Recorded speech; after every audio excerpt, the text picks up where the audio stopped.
Hello, I'm Kenya Jones. I'm a senior and I'm from Memphis, Tennessee. So I'm just going to start off with a little background history on when I first started playing tennis and how I ended up at Georgia Tech. So I started playing tennis at the age of 4. My dad is a tennis coach, so he started me off super early. When I was about 6 months old, he was already rolling tennis balls to me, trying to see if I had good hand-eye coordination. So I've been doing this for a while.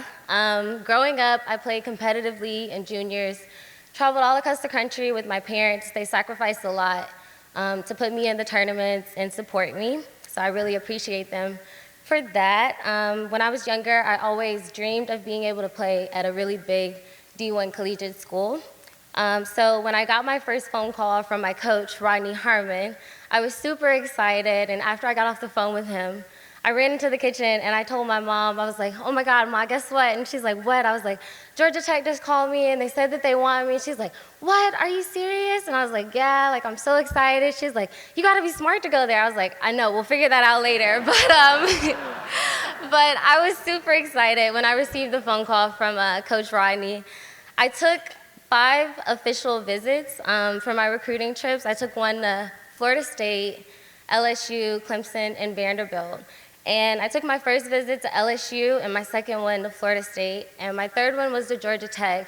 And after my visit at Georgia Tech, I asked my older sister, who also played tennis in college, and I was like, how do you know when the school is the right fit for you? And she was like, you just get that gut instinct feeling that that's the place that you want to be.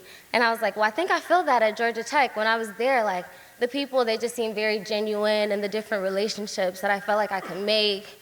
And the coach was very nice, and he just felt like he really, truly, genuinely cared about me. And she was like, well, that should be the place you need to go to. And I was like, okay, bet. So I called up all the other schools that I had visited, and I told them, I was like, yeah, this isn't the place for me, and all that kind of stuff. And if you've ever had to do that as a student athlete, you'll know that that is the most awkward conversation to have with a coach. It's like breaking up with your boyfriend. You're like, okay, it's not you, it's me, but this isn't the right fit type of thing. But it was all worth it in the end when I got to call Coach Rodney and tell him that I wanted to become a Yellow Jacket. So my experiences at Georgia Tech I've had highs and lows. I think I speak for everyone here when I say that Georgia Tech is not easy. We've already touched on this. Our AD, Todd Stansberry, touched on it. There are no other student athletes in the country doing what Georgia Tech athletes are doing in the classroom and on the court. And that definitely, I can attest to that. It's pretty rough, but I've made it through, and I'm very glad that I have. Georgia Tech has matured me in ways that I couldn't even imagine before I got here. It's helped me to grow as a person and prepare me for adulthood. The different relationships that I've made with like my coach, who's like a mentor to me, and my athletic trainer, Scott. He actually sent me a text this morning saying, like, good luck, you're gonna kill your speech, because he knew how nervous I was. So I really appreciate Scott for that. And yeah, I would just like to thank you all for giving me this opportunity to be up here today and be able to speak to all of you. So thank you.